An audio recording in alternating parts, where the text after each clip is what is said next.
네, 여러분 안녕하세요. 저희 좌우 뒷분들에게 나는 그리스도인입니다라고 함께 인사했으면 좋겠습니다. 우리 함께 인사하겠습니다. 나는 그리스도인입니다. 네, 반갑습니다. 한 번 더 인사하겠습니다. 반갑습니다. 제가 이 인사를 이렇게 한번 함께 해본 이유가요. 앞서 소개해 드렸다시피 저는 지금 몸이 편찮아서 사역을 쉬고 있습니다. 근데 이 강도사라는 건 어쩌면 직업이라기보단 직분이라는 생각이 들더라고요.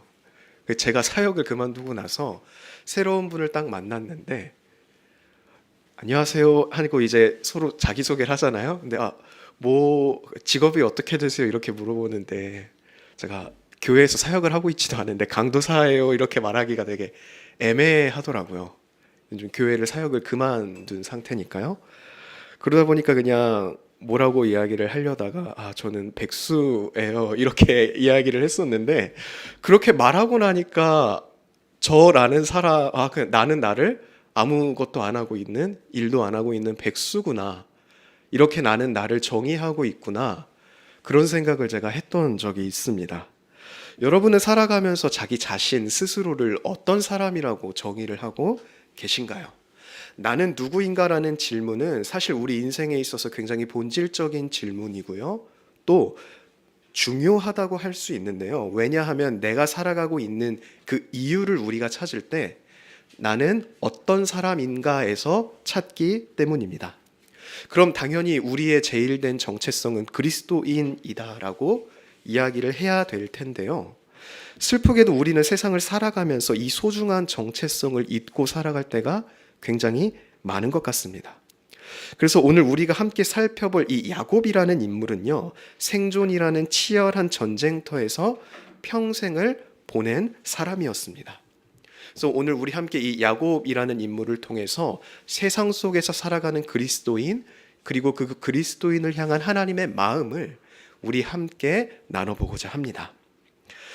여러분, 야곱의 인생은요, 사실 그 시작부터 굉장히 예사롭지 않았습니다.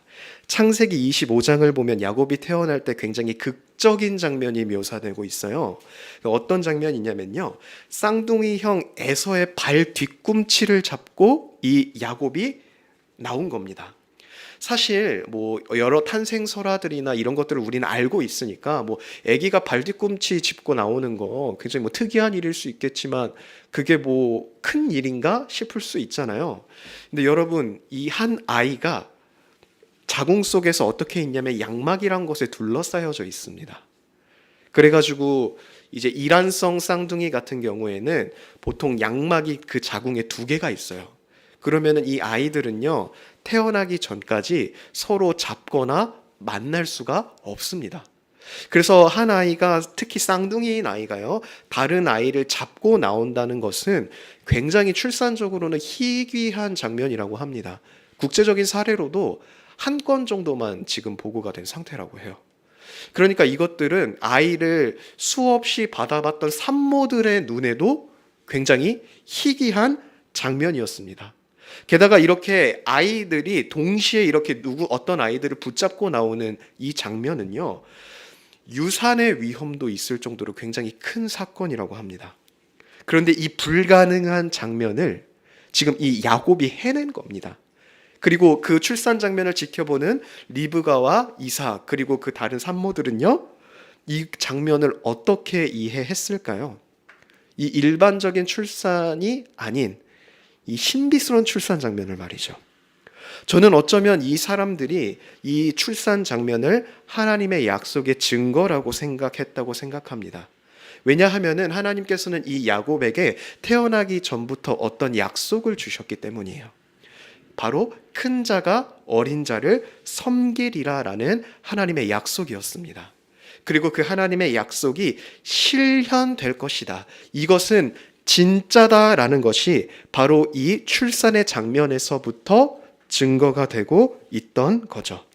하나님은 그 작은 손의 움직임을 통해서 사람들에게 이미 선포하고 계셨던 겁니다. 어떤 선포일까요? 이 야곱은 내 사람이다. 내 다스림 아래에 있는 특별한 자녀다. 그게 바로 하나님께서 야곱을 품으신 마음이었고 뜻이었습니다. 하지만 세상은요, 야곱을 좀 다르게 봤던 것 같습니다. 그의 기이한 출생을 보고 사람들은 그에게 야곱이라는 이름을 붙여줬죠.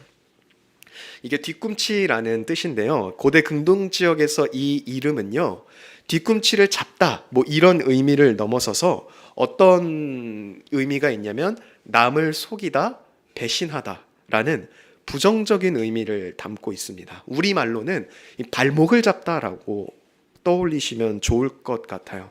이 야곱이라는 이름을 부르면서 그 출생 장면을 기억하고 있는 사람은 쟤는 형의 발목을 잡을래야 라고 생각을 했던 거죠. 실제로 형 에서가요, 나중에 야곱이 자신을 속였다라는 것을 깨달을 때 이 야곱의 이름을 두고 어떻게 말하냐면, 이놈의 이름이 야곱인 게 너무 당연합니다. 나를 2번이나 속이지 않았습니까? 라고 절규를 하는 장면이 있습니다. 이 야곱이라는 인물은요, 그래서 저는 어쩌면 2가지 정체성을 갖고 살아가는 인물이었던 것 같습니다. 하나는 하나님의 약속을 받은 자녀라는 하나님 앞에서의 정체성이 있겠고요. 그리고 다른 하나는 뒤꿈치를 잡아서라도 살아남아야 한다는 그 세상 속에서의 정체성입니다. 그리고 저는 이 야곱의 인생을 표현을 한다면요, 이 거대한 2가지 정체성의 충돌, 그 상황 속에서, 그 갈등 속에서 아마 평생을 보내지 않았나, 이런 생각이 듭니다. 여러분, 오늘 우리가 살아가고 있는 이 삶의 모습 역시 이 야곱의 2가지 정체성과 닮아 있지 않습니까? 오늘 우리에게도 2가지 이름이 있습니다. 주일에는요, 그리고 하나님 앞에서는 그리스도인이라는 이름이 있죠. 그리고 세상, 이 월요일 아침 치열한 삶의 현장으로 나가는 순간 우리는 이 야곱이라는 생존자로 살아가야 되는 그 상황에 빠지게 됩니다. 수입은 그대로인데요, 물가는 치솟습니다. 이 대한민국은 이제 고점을 찍었고 점점 하락한다라는 이야기가 경제나 사회 뉴스에서 많이 들립니다. 그리고 정치인들은요, 이런 비극적인 상황이 당신들 때문에 벌어졌다고 서로를 비방하기에만 바쁜 모습을 볼 수 있죠. 이런 불안한 상황 속에서 우리는 조급해집니다. 나는 그냥 대한민국 한 사람 국민일 뿐입니다. 이 침몰한다라고 여기는 세상 속에서 어떻게 해야 할지 몰라서 불안에 빠질 때가 있습니다. 그리고 이런 불안함은요, 우리를 조급하게 만드는 것 같아요. 지금보다 더 못한 상황으로 추락하면 어떡하지? 나는 지금 가만히 정체되어 있는 것 같은데 남들보다 뒤처지는 거면 어쩌지? 이런 공포감이 우리 영혼을 강력하게 사로잡는 것 같습니다. 그때 우리는요, 하나님의 자녀라는 정체성을 기억하기보다는 세상의 기준, 세상의 평가에 적합한 사람으로 살아남기 위해서 최선을 다합니다. 나의 행복과 평안을, 그리고 내가 살아있다라는 이유를요, 하나님에게서, 그리고 하나님과 나 자신의 관계에서 찾기보다는 나의 인맥, 그리고 나의 계획, 그리고 나의 능력에서 찾으려는 이 세상 속에 있는 생존자의 모습으로 돌아가게 되는 것입니다. 하나님의 놀라운 약속을 받은 야곱은요, 실제 삶에서는 세상이 불러준 이 야곱이라는 이름표를 떼지 못하고 살아갈 때가 굉장히 많았던 것 같아요. 우리는 이 질긴 생존자의 껍질을 벗기길 원하시고 또 우리를 끝까지 포기하지 않으시는 그 하나님의 다스림을 오늘 이 야곱이라는 인물의 생애를 둘러보며 마주하고자 합니다. 내가 나를 지키려고 했던 그 처절한 몸부림을요, 이제는 우리가 잠시 멈추고 하나님이 주신 진짜 이름인 이스라엘을 찾아가는 그 여정을 들여다 보겠습니다. 이 하나님 안에서, 하나님 약속 안에서 태어난 야곱은요, 이 야곱이 평생을 살아갈 때 지배하고 있었던 건 제가 앞서 얘기했듯이 생존자의 논리였습니다. 야곱에게 있어서 장자권은요, 단순히 하나님이 약속했다고, 그냥 하나님이 약속하셨으니까 나는 언제가 되면 받겠지라고 할 수 있는 어떤 까마득한 선물이 아닙니다. 야곱은 살아가면서 장자권이 주는 특혜, 그리고 그 힘을 곁에서 지켜봤을 겁니다. 장자권이라는 것이 야곱에게 어떤 의미였냐면요. 험난한 세상에서 자신을 지켜줄 수 있는 가장 강력한 생존 도구였습니다. 당시 장자는요, 아버지 재산의 몫을 다른 자녀들보다 2배를 받았습니다. 자녀가 둘이었으면요, 아버지의 재산을 3등분을 해서 장자를 2배를 주고요, 그 다음에 다른 자녀를 1배를 주는 겁니다. 4명이면요, 5등분으로 나눠서 장자가 5분의 2를 받게 되는 거죠. 게다가 이 장자가 갖고 있었던 특권이 뭐냐면 재산에 국한되지 않고요, 가문의 가장으로서 모든 결정권을 주도할 수 있었다고 합니다. 그러니까 형제들이 5분의 1을 받았다 할지라도요, 가장인 장자의 선택권에 따라서 그 5분의 1이 온전히 자신들의 것이 될 수 있고, 아니면은 온전히 장자에게 다시 뺏길 수도 있는 상황이었죠. 야곱의 입장에서 장자권을 형 에서에게 뺏긴다는 건요, 평생 에서의 눈치를 보면서 에서의 다스림 아래 살아야 한다는 생존의 위협이었습니다. 그래서 야곱은 치밀하게 계획합니다. 배고픈 형에게 팥죽 한 그릇으로 장자의 명분을 삽니다. 그리고 눈먼 아버지를 속여서 그 축복의 기도를 가로채게 되죠. 여러분, 야곱이 왜 이렇게까지 했을까요? 그는 하나님의 약속을 받았음에도요, 하나님의 방식과 하나님의 때를 기다릴 여유가 없었습니다. 그는 자신이 정당한 장자라고 여겨질 수 있는 법적인 장치, 안심할 수 있는 현실적인 증거들이 필요했습니다. 그래서 쌍둥이 형 에서에게 팥죽으로 자신이 장자라는 선언을 받아내고 아버지 이삭을 속여서 장자의 축복 선언을 받게 된 거죠. 이 장자의 축복 선언이 꽤 큰 사건인데요. 왜 그러냐면 당시에 어떤 족장이 장자를 축복합니다. 그러면 이 축복 선언은요, 족장이 나 실수야 라고 얘기하면서 돌이킬 수 있는 게 아니었습니다. 한번 장자라고 축복 선언을 하고 나면은 사실 그거는 족장이라 할지라도 쉽게 돌이킬 수 있는 문제가 아니었어요. 철회 불가능한 법적인 상속유언이었습니다. 야곱은 자신의 꾀와 수단으로 완벽한 생존의 보험을 들었다고 생각하면서 쾌재를 불렀을지도 몰라요. 그런데 그 결과가 여러분 어떻게 됐죠? 야곱이 장자라는 자격은요, 얻었습니다. 근데 그 장자가 된 야곱, 가장 확실하게 복을 차지했다고 믿은 야곱이요, 그 순간 어떻게 됐죠? 저는 야곱이 장자는 됐지만 모든 것을 잃어버렸다라고 생각을 합니다. 왜 그렇죠? 자신을 속였다는 것에 분노한 형을 피해서 어디로 도망갑니까? 홀로 광야로 도망치는 신세가 되죠. 장자권을 얻으면 가문의 주인이 될 줄 알았는데 현실은 차가운 밤 공기와 딱딱한 돌베개 하나뿐인 처참한 패잔병의 모습이 바로 그 장자 야곱이었습니다. 내 힘으로 약속을 이루려 했던 그 생존자 기질의 야곱의 방식이요, 철저히 파산하고 무너졌던 현장이 바로 우리 오늘 본문에 나오는 광야인 거죠. 그리고 바로 절망의 그 끝에서요, 하나님이 야곱을 찾아오시는데요. 우리 창세기 28장 16절 다시 한번 읽어보겠습니다. 함께 읽겠습니다. 시작. 야곱이 잠에서 깨어 이르되 여호와께서 과연 여기 계시거늘 내가 알지 못하였도다. 아멘. 여러분, 하나님은요, 이 도망치는 야곱에게 어떤 조건도 내걸지 않으시고 일방적으로 약속하십니다. 내가 너와 함께 있어 네가 어디로 가든지 너를 지키며 너를 떠나지 아니하리라. 하나님이 야곱과 함께하는 이유는요, 하나님의 선언입니다. 내가 그냥 너랑 함께 할 거야. 그러니까 너는 의심 안 해도 돼. 두려워 안 해도 되라고 이야기를 하고 있는 거죠.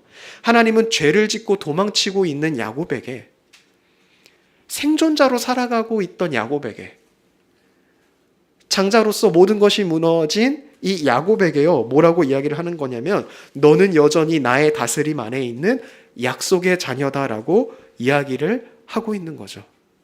그의 진짜 정체성을요, 야곱이 확인받게 된 것입니다. 그리고 오늘 우리는 이 장면에서 하나님의 시선을 발견하게 됩니다. 여러분, 이 세상은요 광야와 같습니다. 광야 같은 세상에서요 사람들은요 하나님을 온전히 신뢰하지 못하고 의심 속에서 실패와 좌절을 경험하게 됩니다. 어떨 때는 나 스스로가 믿는 사람이 맞는지 의심이 될 정도로 여러 생각과 실수에 회의감이 들 때도 있습니다. 하나님은 그런 연약한 신자를 놓지 않으십니다.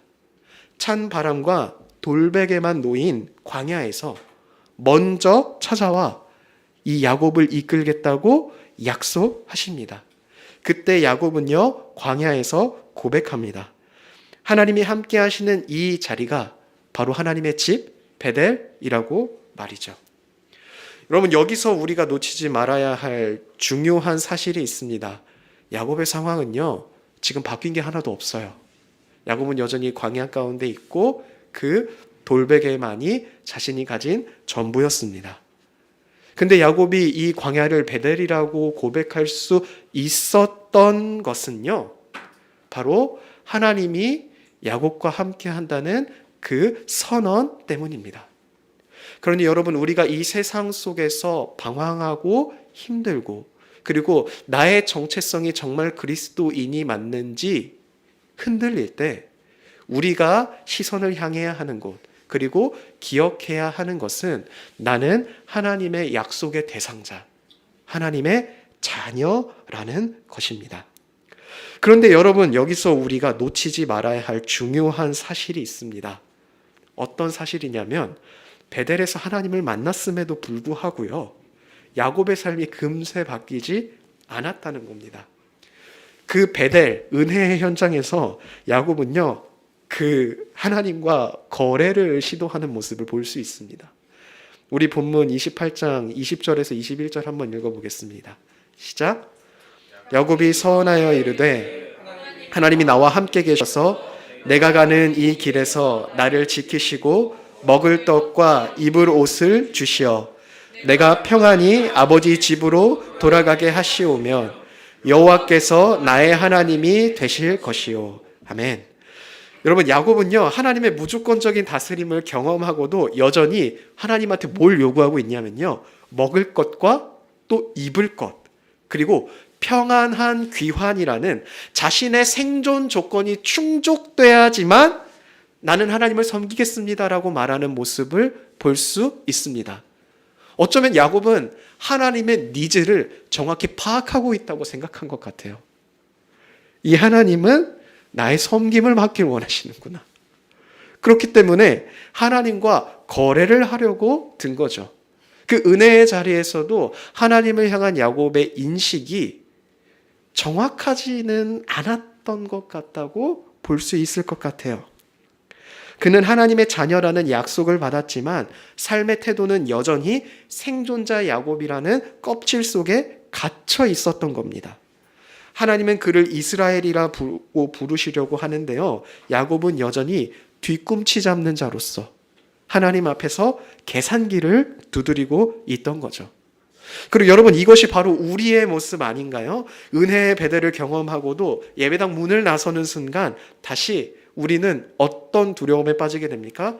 이번 달 실적이 잘 나와야지. 우리 애들 성적이 잘 나와야지. 내가 하고 있는 이 모든 일들이 순탄하게 흘러가야지 하나님이 나를 다스리고 있다고, 이끄시고 있다고 생각하고 있지는 않습니까? 어쩌면은 내 삶이 긍정적인 영역만 하나님이 인도하고 계시다라고 생각을 하는 건요 우리 안에 생존자로서 하나님을 바라보고 있는지도 모르겠습니다. 자녀의 정체성으로 하나님을 바라보기보다는 이 세상을 살아가야만 하는 생존자의 정체성으로 하나님을 인식하게 된다는 거죠. 그럼 하나님이 이런 야곱을 어떻게 하셨을까요? 은혜의 자리에서도 복된 선언 앞에서도 거래하려고 드는 그 야곱. 하나님은요 이런 야곱을 포기하지 않으시고 이제 그를요 라반의 집이라는 더 혹독한 생존의 현장으로 내몰아 가십니다. 그곳에서 생존자 야곱이 어떤 한계를 만나는지 계속해서 봤으면 좋겠습니다.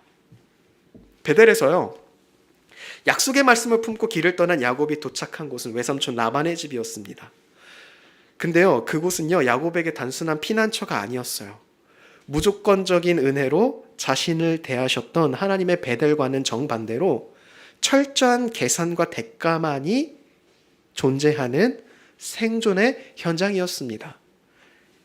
한 달 정도는요, 라반이 야곱을 가족으로 환대합니다. 굉장히 환대하고 이 야곱이 이제 라반의 집에서 형의 분노가 사그라들 때까지 잘 좀 있다가 돌아가면 되겠구나라고 생각을 했어요.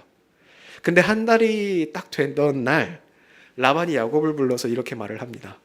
너가 계속해서 여기서 그냥 아무 품삯도 안 받고 일을 할 수 없으니까 내가 네가 일하는 만큼 돈을 줄게. 너 이제 그거로 살아. 여러분, 굉장히 사랑의 표현 같아요. 이 야곱의 노력을요, 내가 정당한 대가를 지불하게 했다라는 걸로 보입니다. 근데 사실 이건요, 라반을 외삼촌으로 인식하기보다는 뭐로 인식하게 만드는 거죠? 고용주로 인식하게 만드는 겁니다. 이제 야곱은 라반의 집에서요, 가족이라는 정체성보다는 일꾼이라는 정체성으로 살아가야 했습니다. 당시 문화권에서는요, 위기에 처한 혈족을 보호하는 것이 가장의 의무였습니다. 그럼 라반은요, 야곱이 준비가 될 때까지 극진히 야곱을요, 잘 먹이고 보살피고 자신의 자녀와 같은 가족으로 대해야만 했어요. 근데 품삯을 제시하면서 이 라반의 집이 한 달 만에 처절하게 자신을 증명해내야 하는 현장으로 바뀌게 된 거죠.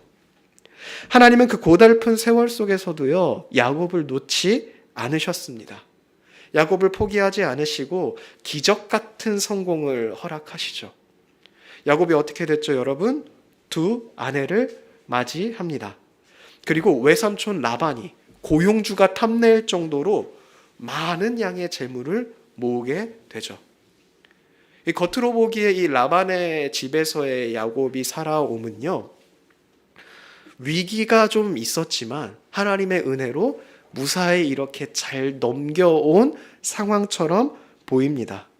어쩌면 세상적인 기준으로 봤을 때는요, 완벽한 승리자로 보여요.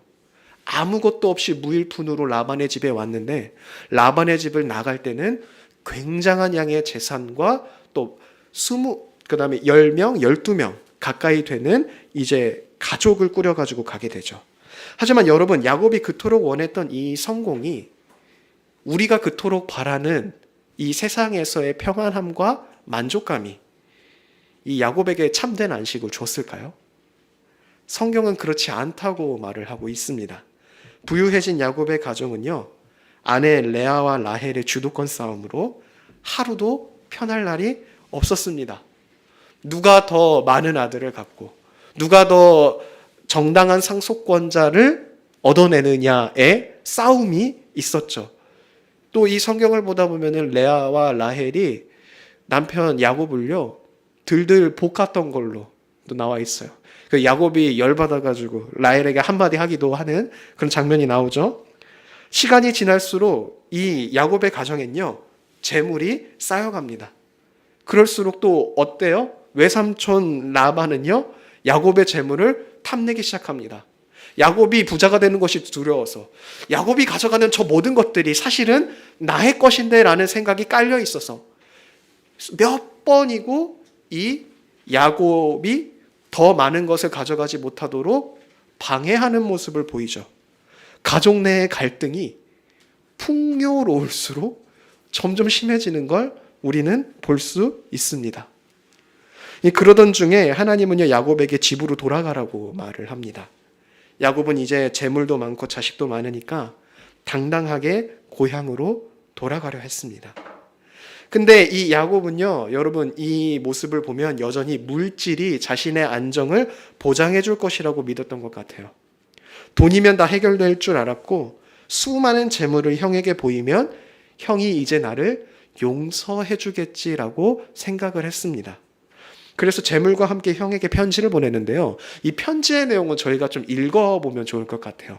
창세기 32장 4에서 5절인데요. 우리 한번 함께 읽어보겠습니다. 창세기 32장 4절에서 5절입니다.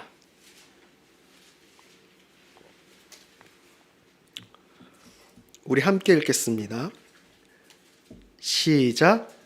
그들에게 명령하여 이르되 너희는 내 주 에서에게 이같이 말하라. 주의 종 야곱이 이같이 말하기를 내가 라반과 함께 거류하며 지금까지 머물러 있었사오며 내게 소와 나귀와 양떼와 노비가 있으므로 사람을 보내어 내 주께 알리고 내 주께 은혜 받기를 원하나이다 하라 하였더니. 아멘. 여러분, 지금 야곱이 형 에서를 거의 뭐처럼 대하고 있죠? 네, 주라는 고백을 합니다. 사람에게. 성경에서 저희가 이런 표현을 찾아보기가 어렵죠. 거의 하나님의 위치에 지금 이 에서를 두었다고 얘기할 수도 있을 것 같아요. 굉장히 노골적으로 나의 생명이 형 에서에게 있는데 형님, 제가 형님의 마음을 돈으로 풀어줄 준비가 됐습니다. 지금 이 얘기를 굉장히 점잖고 굉장히 젠틀하게 지금 이렇게 전을 하고 있어요. 야곱은 이제 다 끝난 줄 알았습니다. 이제 하나님께서 약속하셨던 것도 있고 돌아가라고 하셨으니까 그냥 이제 나는 잘 돌아가서 살아가면 되겠구나라고 생각을 했어요. 근데 그때 비극적인 소식이 들려옵니다. 그 소식을 전하고 돌아오는 종이 이렇게 말해요. 형님이 400명의 군사를 이끌고 지금 주인님을 향해 오고 있습니다. 이런 얘기를 듣게 되죠. 그 순간 야곱은 심히 두렵고 답답하고 불편한 마음에 휩싸입니다. 거의 20년 가까이요. 이 야곱은요, 더 나은 생존을 위해서 필사적으로 재물을 모았습니다. 근데 모았던 모든 재물과 성공이 형의 400명 군사 앞에서는 아무런 힘도 쓰지 못하는 종이장 같은 방패였음을 깨닫게 된 겁니다. 라반이 야곱에게 어떤 태도였죠? 야곱, 네가 갖고 있는 모든 건 다 누구의 것이야? 내 것이야. 형 에서도 그럴지 야곱이 어떻게 알아요? 400명의 군사를 끌고 오는 게 나를 죽이고 내가 모았던 이 모든 재산들을 갖고 가려고. 형 에서는 야곱과의 마지막 만남이 어떻게 끝났습니까? 내가 장자인데, 내가 그 장자의 자리에 있어야 되는데 왜 저놈이 모든 축복을 가져갑니까? 라고 분노했던 상황이기 때문에, 그게 야곱이 기억하고 있던 형 에서의 마지막 모습이기 때문에 야곱은 지금 형이 400명을 이끌고 오는 걸 뭐라고 생각했겠어요? 나를 죽이고 다 가져가겠구나라고 생각을 한 거죠.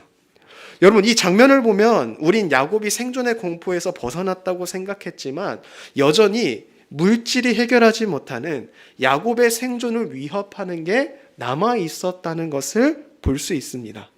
그게 바로 20여 년이 지나도 여전히 해결되지 않았던 그 과거의 공포, 뭐죠? 형 에서였습니다. 사랑하는 성도 여러분, 이것이 바로 생존자로 살아가는 인생이 마주하게 되는 한계인 것 같아요. 우리는 더 넓은 집으로 이사하고 통장 잔고를 늘리고 세상에서 인정받는 성공을 거두면요, 지금 내가 겪는 불안의 많은 부분이 사라질 거라고 생각을 합니다. 그렇지만 세상의 것들은요, 내가 얻게 되는 세상의 것들은 우리 몸을 편하게 할 수는 있습니다. 그리고 좌절과 불안을 잠깐 있게는 만들어도 우리를 좌절과 불안에서 해결해주지 못하는 것을 보게 됩니다. 그래서 하나님께 기도하면서도 한쪽 손에는요, 세상의 기준이라는 보험을 꽉 쥐고 살아갑니다. 야곱이 그랬던 것처럼 말이죠. 이 세상의 보험이 나를 행복하고 편안하게 만들고 어쩌면 더 양질의 믿음 생활을 할 수 있는 것도 돈이 있어야, 살만한 집이 있어야 가능하다고 우리는 생각을 합니다. 하지만 야곱이 보여주듯이요, 세상의 것을 기준으로 위로와 안정을 찾는 것, 우리 삶의 근본적인 해결을 바라는 것은요, 어느 정도는 우리의 문제를 해결해 주는 것처럼 보이지만 우리의 원인을 완전히 해결하지 못하는 것을 우리는 기억해야 합니다. 하나님은 라반의 집에서 20년, 그리고 에서가 다가오는 그 위기의 상황을 통해서요, 그 갈등의 순간을 통해서 야곱에게 묻고 계신 겁니다.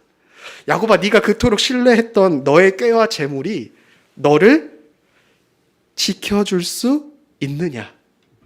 지금 네가 갖고 있는, 네가 그렇게 목매달았던, 생존을 위해서 추구했던 그 모든 것들이 너를 만족시키고 있느냐고 말이죠.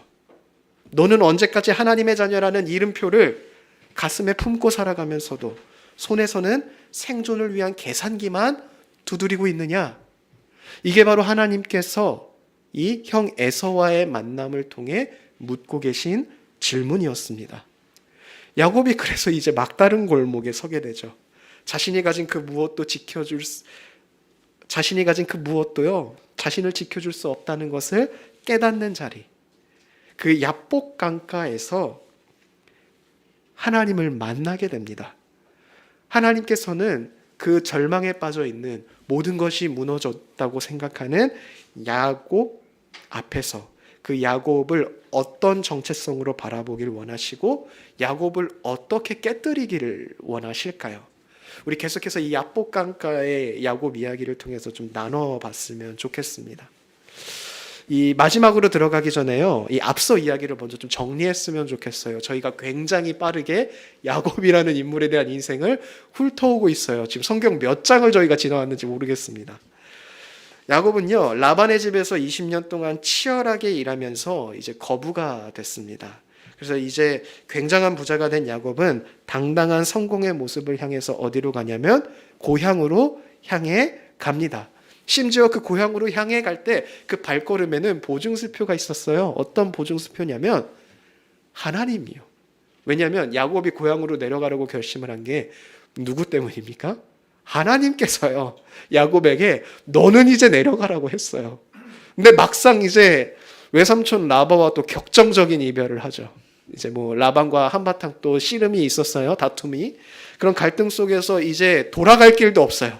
무조건 내려가야만 하는 상황 속에서 내려가려고 하는데 형 에서는 400명이나 되는 군사를 끌고 오고 있는 겁니다.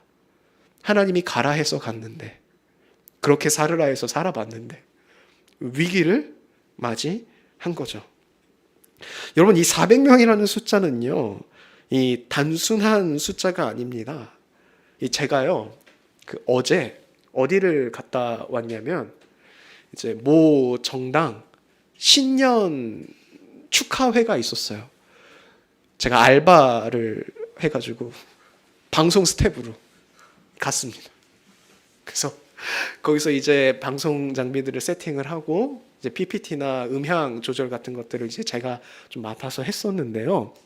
거기에 당원들만 들어올 수 있는데 한 400명 정도가 되는 자리였는데 그게 꽉 찼더라고요.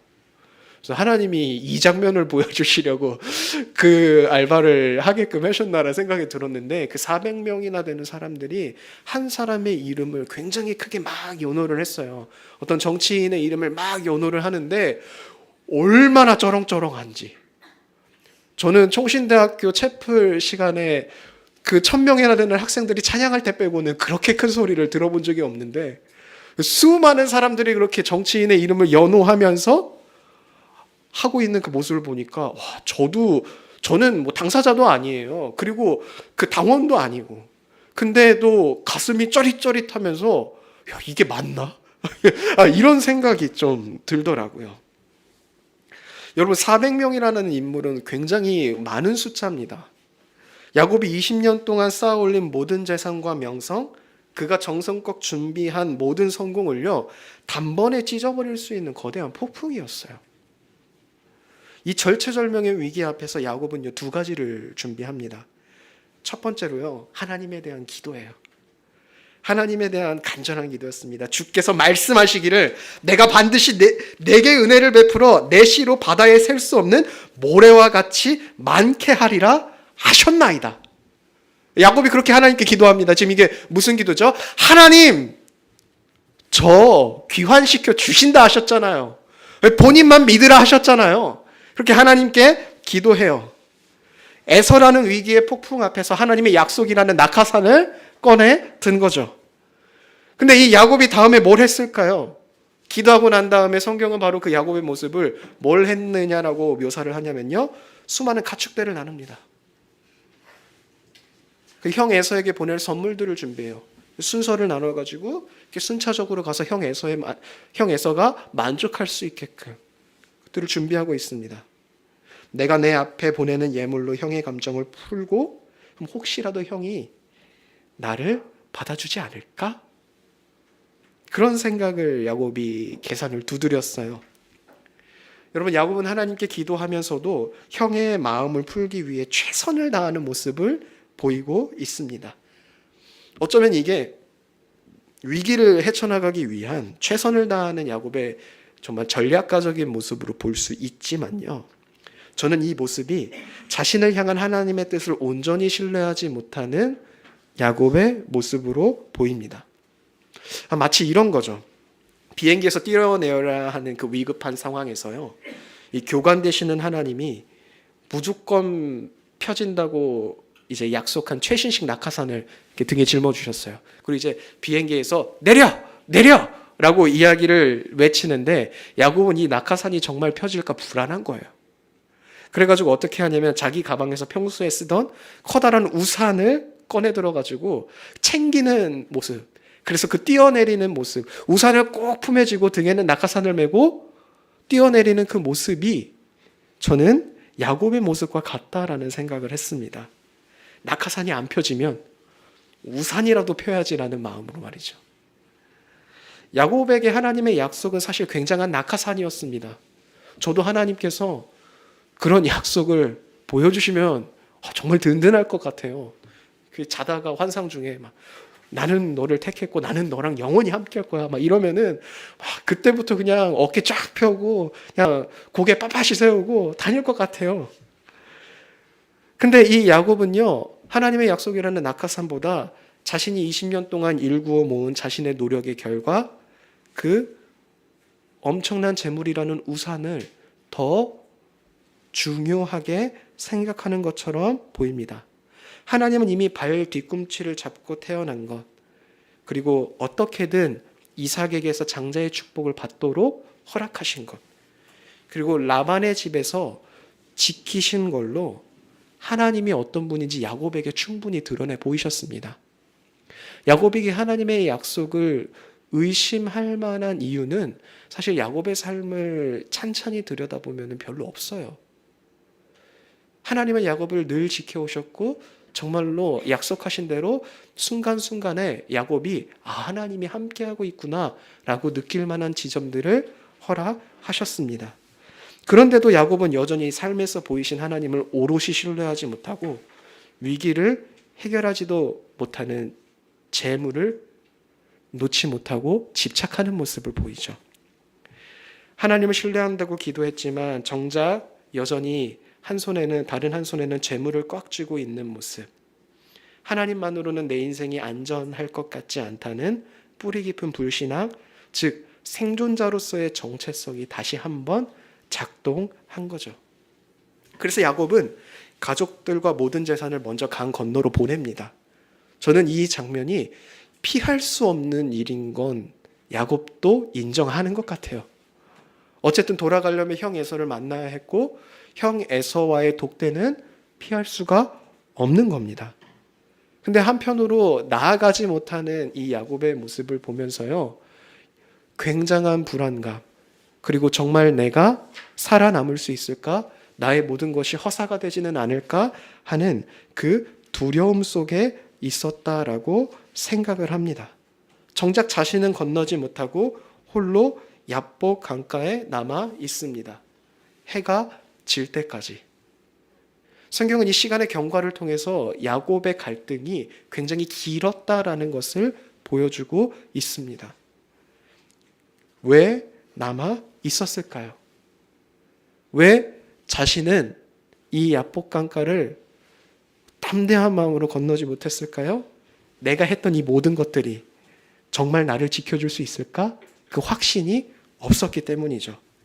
캄캄한 야복 강가, 물소리만 들리는 그 고독한 자리에서요, 야곱이 마주하게 됩니다.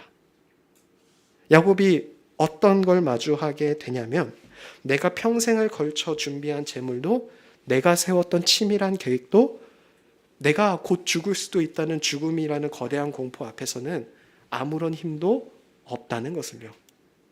손에 꽉 쥐고 있던 우산이 사실은 이미 너덜너덜 찢겨나간 그저 뼈대만 남은 쓸모없는 것임을 야곱은 그 야복 강가에서 깨닫게 된 것이죠. 라반 앞에서 보였던 모습과는 정반대입니다. 라반 앞에서는 야곱도 하나님을 이야기를 하면서 나는 억울하다, 나는 정직하다 이렇게 강력하게 이야기를 했는데 형 에서 앞에서는 캥기는 게 있잖아요. 그리고 형 에서가 그렇게도 할 수 있는 인물인 걸 야곱도 충분히 알고 있습니다. 그러니까 그 야복 강가를 지나가지 못하고 머뭇거리고 있는 거죠. 여러분은 지금 무엇을 붙들고 야복 강가에 서 계십니까? 하나님께 기도하면서도 주님께서 예수님을 통해서 우리에게 말씀하셨죠. 내가 너와 영원히 함께 하겠다고. 그러면서도 여전히 우리는 우리의 마음속에 이 세상에서 얻는 것들로 나의 우선을 만들고 있지는 않습니까? 뭐라도 해야만 안심이 되는 그 피곤한 생존자의 삶을 우리는 언제까지 반복해야 할까요? 하나님은 지금 야곱이 그 손에 꽉 쥔 세상의 것들을 내려놓고 오직 하나님만 의지하는 하나님의 자녀라는 정체성으로 야복 강가에 서기를 원하고 계십니다. 그래서 이제 하나님께서는 홀로 남은 야곱을 찾아와서요, 뭘 하시냐면 씨름을 시작하십니다. 야곱의 마지막 자존심이자 생존의 근거였던 그 환도뼈를 치셔서요, 야곱을 어떻게 바꾸시는지 함께 봤으면 좋겠습니다. 이 홀로 남은 이 고독한 밤, 갑자기 어떤 사람이 나타나서 날이 새도록 야곱과 씨름을 하기 시작합니다. 하나님이셨죠? 왜냐하면 우리는 그걸 어디서 알 수 있냐면 야곱의 고백을 통해서 알 수 있습니다. 야곱이 이 모든 것들을 마치고 내가 하나님을 만났다라고 고백하고 있기 때문인데요. 이 씨름은요, 야곱이 걸었던 싸움이 아닙니다. 하나님께서요, 또 먼저 찾아오셔서 어떻게 하시죠? 야곱과 씨름을 해주십니다. 사실 하나님이 씨름을 개인적으로 좋아하시는 것도 아니고 뭐 취미가 있으신 게 아니잖아요. 그러면 할 이유가 전혀 없어요. 근데도 하나님께서는 친히 형상으로 오셔서 야곱과 씨름을 긴 시간 동안 해주고 계신 겁니다. 한밤중 야복 강가에서의 이 씨름은요, 야곱이 평생 붙들고 살아온 생존자라는 정체성과 그리고 하나님의 자녀라는 정체성이 정면으로 충돌하는 현장이었습니다. 야곱은 죽기 살기로 버텼습니다. 평생을 그렇게 살아왔기 때문입니다. 뒤꿈치를 잡고 태어날 때부터 라반의 집에서 거의 20년 가까이 되는 시간을 버틸 때까지 그는 자기 힘으로 이겨야만 살아남을 수 있다고 믿었습니다. 그런 야곱에게 하나님은요, 충격적인 조치를 취하십니다. 바로 야곱의 환도뼈를 치셔서 어떻게 하신 거죠? 야곱이 절뚝거리며 살아가게끔 만든 겁니다. 여러분, 당시 문화권에서요, 이 환도뼈는요, 생명의 근원이자 힘의 상징이었습니다. 야곱이 또 목자였잖아요, 여러분. 사실 이 목자는요, 이 환도나 이런 코어나 하체 힘이 굉장히 중요했다라고 해요. 왜냐하면은 당시 목자들의 그 사망 원인들을 이제 그 사료들을 통해서 한번 조사를 해본 적이 있었대요. 근데 목자의 사망 원인 중 3위가 뭐였냐면 자기 양한테 치여서 죽는 겁니다. 왜냐하면은 양은요, 눈 30cm, 15cm 정도가 되는 그 거리밖에 못 본다라고 해요. 그래가지고 화가 나면은 어떻게 하냐면 눈앞에 있는 게 뭔지도 모르고 그냥 뭉태기로 보이니까 들이박아버리는 거예요. 그래서 그렇게 자신의 분을 풀어내는 게 양이었다라고 합니다. 그래서 목자라는 그 호칭 하나에는요, 굉장한 체력적인 여건이 필요하고 위기대처 능력이 빨라야 되고 또 사라진 양을 잘 찾을 수 있는 세밀함 또한 필요했습니다. 그러니까 이렇게 살아왔던 야곱이 환도뼈를 맞아서 평생을 절뚝거리며 살아야 된다는 건 사실 자신이 믿어온 자신의 능력의 전부를 잃어버리는 것과 마찬가지의 삶이었어요. 하나님께서는 그 질긴 생존자의 정체성을요, 환도뼈를 치셔서 강제로 어떻게 하신 거죠? 꺾어 버리신 겁니다. 이제 야곱은 더 이상 제 힘으로 서 있을 수 없게 됐습니다. 제 힘으로는요, 도망칠 수도 없고 에서와 싸울 수도 없는 완전한 무력한 상태, 그렇게 빠지게 된 거죠. 그때 바로 그 순간 놀라운 일이 일어납니다. 이제 제 힘으로 버티던 야곱이 어떻게 하냐면요, 주님 제발 저 좀 살려주세요, 이렇게 붙들어요. 그런 환경 가운데에서 야곱이 뭐라고 고백을 하냐면, 당신이 나를 축복하지 아니하면 내가 이 야복 강가를 넘어가지 아니하겠나이다 라고 이야기를 해요. 지금 야곱의 고백이 의미하는 게 뭡니까? 이 야복 강가를 야곱은요, 치밀하게 계산하고 준비하고 수많은 재물이 있으면 넘을 수 있을 거라고 생각을 했어요. 근데 막상 그 모든 것들, 자기가 생각했던 모든 것들이 다 갖춰져도요, 야복 강가를 야곱이 어떻게 하는 겁니까? 넘어갈 수가 없었던 겁니다. 그때 야곱이 깨닫게 되는 거죠. 내가 이 야복 강가, 형 에서라는 두려움, 그 마주하기 위해서는 내 삶의 고통과 내 영혼을 신음하게 만들었던 그 모든 것들을 마주하기 위해서는 결국 어디로 돌아가야 한다라는 거죠?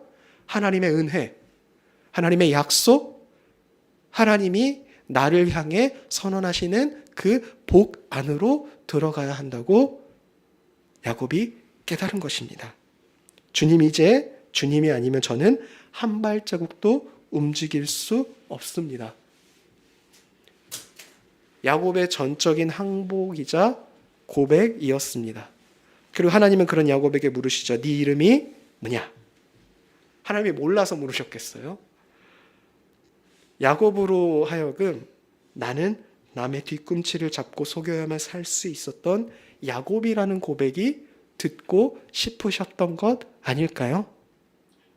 야곱은 하나님 앞에서, 이름을 묻는 하나님 앞에서 이렇게 대답합니다. 나는 야곱입니다. 그리고 하나님께서 이렇게 선언하시는데요, 32장 28절 우리 한번 함께 읽어보겠습니다. 시작. 그가 이르되 내 이름을 다시는 야곱이라 부를 것이 아니요 이스라엘이라 부를 것이니 이는 내 하나님과 및 사람들과 겨루어 이겼음이니라. 아멘. 여러분, 뼈가 부러져 절뚝거리는 야곱이 어떻게 이겼다는 겁니까? 사실 이 씨름의 승자는 하나님입니다. 야곱은요, 하나님을요 계속해서 넘어뜨리고 어떻게든 그 하나님께 매달렸는데요, 절대로 요지부동한 상태로 해가 뜰 때까지 지치지도 않아요. 이런 하나님이 야곱에게 승리했다라는 선언을 하는 겁니다. 하나님 나라의 승리는요, 우리가 여기서 알 수 있는 게 내 힘으로 버티는 게 아니라는 겁니다. 내 힘이 완전히 빠져서 오직 하나님만을 붙들 수밖에 없게 될 때, 즉 나는 야곱입니다라는 것을 인정하고 하나님 앞에 솔직하게 고백하고 나아가는 그 거룩한 패배를 통해서 얻는 온전한 승리가 바로 여기서 펼쳐지고 있기 때문입니다. 이제 제 힘으로 사는 야곱이 아니라 하나님의 다스림을 받는 이스라엘이라는 진짜 정체성을 야곱이 얻게 된 것이죠. 날이 밝아오자 야곱은 그곳 이름을 브니엘, 하나님의 얼굴이라고 부릅니다. 밤새도록 야복 강가에서 씨름하고 환도뼈가 절뚝거리는 그 고통 속에서도 하나님을 놓지 않고 매달렸던 야곱이 그제서야 하나님의 얼굴을 만나게 된 것입니다.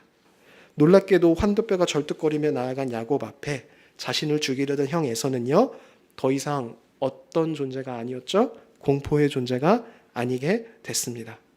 하나님의 얼굴 앞에서 하나님이 다스리는 눈으로 바라보니 이제는 형의 얼굴이 전혀 두렵지 않게 된 거죠.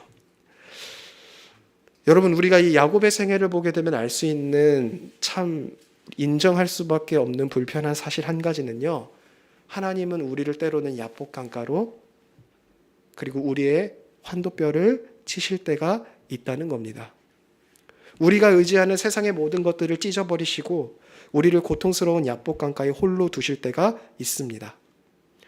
그건요, 우리를 망가뜨리려는 심판이 아니라는 것을 기억하시길 바랍니다. 내가 뭔가를 잘못해서 내가 부족한 신앙인이기 때문에 하나님께서 징벌적인 의미로만 주는 게 아니라는 겁니다. 우리가 붙들고 있는 거짓된 정체성을 깨닫게 하시고 하나님의 자녀라는 진짜 정체성을 회복시키려는, 어쩌면 하나님의 열렬한 사랑이자 다스림이라고 저희가 얘기할 수 있을 것 같습니다. 우리 사랑하는 우리 주의 교회 성도 여러분, 오늘 우리는 생존자 야곱이 하나님의 사람 이스라엘로 변화되는 이 긴 여정을 함께 봤습니다. 야곱은 평생 자신의 형의 뒤꿈치를 잡고 나오는 집념으로 라반의 집에서 20년을 버텼고요. 야복 강가에서 그렇게 형 에서를 마주하려 했습니다. 하지만 하나님은 그 고집스럽고 우악스러운 생존자라는 정체성을 꺾으시고 야곱을 깨닫게 만드셨습니다. 그리고 이 야곱이 환도뼈가 꺾인 사건이요, 수천 년 뒤 바로 골고다 언덕, 그 십자가에서 완성되게 됩니다. 바로 예수님께서 자신의 모든 것을 내어주셔서 야곱이 환도뼈 침을 당함과 같이 자신이 내어주셔서 우리를 하나님의 자녀로 불러주신 거죠. 여러분, 우리 역시 이러한 약속 안에 있으면서도 야곱처럼 내 힘으로 살아남기 위해 수단과 방법을 가리지 않고 때로는 하나님을 믿는다고 하면서도 여전히 세상의 계산기를 두드리며 살아갈 때가 있는 것 같습니다. 하나님은 그런 우리를 향하여서 단순히 심판하겠다라고만 말씀하지 않으십니다. 그런 우리를 향해 자신의 하나뿐인 아들 예수 그리스도를 십자가 위에서 깨뜨려 버리셨죠. 야곱이 환도뼈가 부러진 것처럼 예수님의 온몸은 우리를 위해 찢기고 깨졌습니다. 이게 바로 우리를 향한 하나님의 가장 선하신 사랑이자 또 우리가 하나님을 자랑할 수 있는 유일한 고백이 되는 것 같습니다. 우리가 그 십자가와 부활의 사건 앞에, 그리고 그 사건이 나를 향한 일이라는 것을 고백하게 될 때 우리는 비로소 우리의 진짜 정체성을 발견하게 되는 것 같습니다. 이제 우리는 더 이상 내 힘으로 다른 사람의 뒤꿈치를 잡으며 버텨야 하는 비참한 생존자가 아닙니다. 우리는 그리스도의 깨어짐을 통해 하나님의 다스림 안으로 들어가는 존귀한 자녀입니다. 여러분, 지금 여러분의 삶에 환도뼈가 꺾이는 것 같은 고난이 찾아오셨습니까? 내가 쌓아온 성공이 무너지고 내가 신뢰했던 방법들이 아무런 힘을 쓰지 못해서 절망하고 계시지는 않습니까? 그런 상황 가운데에서 우리는 기억해야 합니다. 그 자리는 우리가 파산하는 자리, 우리가 후퇴하는 자리, 우리가 멸망하는 자리가 아니라 바로 하나님의 얼굴을 뵙는 분이에, 그리고 베델의 자리라는 것을 말이죠. 하나님을 믿는다 하면서도 우리는 왜 여전히 무언가를 갖거나 성취해서 증명하려 애쓰고 내 기대대로 풀리지 않는 현실에 불안해하고 하나님 앞에서조차 눈치를 보고 있을까요?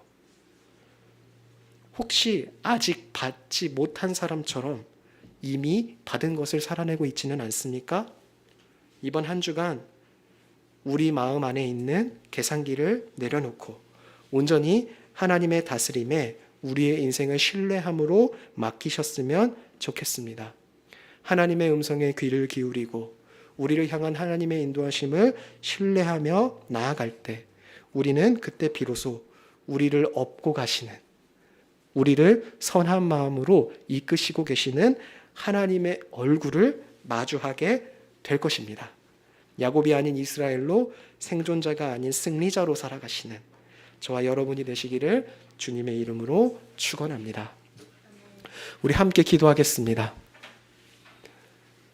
우리의 삶은요, 굉장히 생존자로 살아가게 되는 유혹을 참 많이 받게 되는 것 같습니다. 하지만 우리는 기억해야 합니다. 우리는 하나님의 약속 안에 들어와 있는 승리자입니다.